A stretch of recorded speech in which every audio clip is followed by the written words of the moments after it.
కమ్మతనాన్ని విడదీయగలరా? కమ్మతనాన్ని సాధ్యం కాదు. సూర్యుడు ప్రభ విడదీయగలరా? విడదీయలేరు. ప్రకృతి పురుషుల్ని విడదీయడం సాధ్యం కాదు. అందుకే శ్రీరామాయణంలో సీతమ్మ ఒక మాట అంటుంది, శక్త్యా లోభయితుమ్నాహం ఐశ్వర్యేణ ధనేనవా అనన్యే రాఘవేణాహం భాస్కరేణ ప్రభాయధ అంటుంది.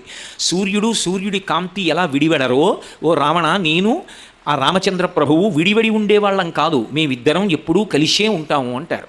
ఒక మామిడి చెట్టు అన్నప్పుడు ఆ మామిడి చెట్టు యొక్క ఆకుపచ్చతనం, ఆ చెట్టు యొక్క కదలిక ఎలా ఉంటుందో అలా ప్రకృతి పురుషులు కలిసి ఉంటారు. ఇందులో ఒక గమ్మత్తు ఉంటుంది. ఏమండి, పచ్చని చెట్టు అయితే నమో వృక్షేభ్యో హరికేశాయోపవీతనే పుష్టానాం పతయే నమో నమో. అందుకే రుద్రాధ్యాయం లోపల విస్తరించిందనుకోండి, అది జ్ఞానం అవుతుంది. ఒక చెట్టు యొక్క ఆకుపచ్చతనం, చెట్టు యొక్క కదలిక అంతా శివస్వరూపం.